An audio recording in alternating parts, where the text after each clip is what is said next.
There are 3 questions that deal with the issue of open government. I will read all 3 of them. What will you do to improve open government and to eliminate the desk drawer veto in the Senate? How do you propose Delaware strengthen its open government laws? How do you propose we do away with the desk drawer veto?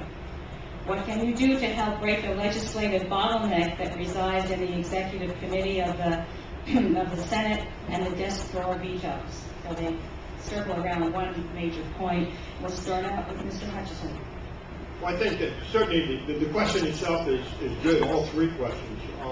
But let me first go back and share with you, I had a total of 11 years working with the City of Dover government. And as I worked with the City of Dover government, both as a council person and as the mayor, we had an open door policy.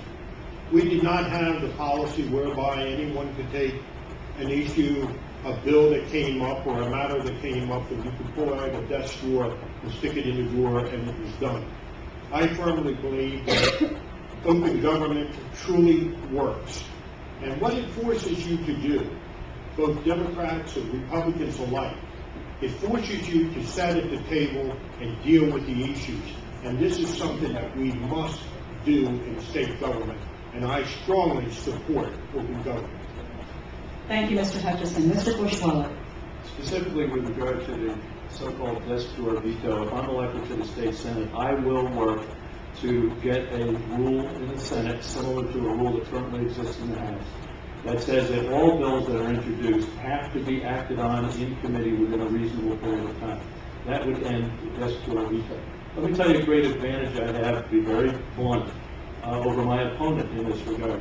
If I'm elected to the state Senate, I will be part of the majority in the state Senate. I will have a much better chance of actually implementing a rule like I just described as a member of the majority. So I think that's an important consideration in this issue. Thank you, Mr. Bushwaller.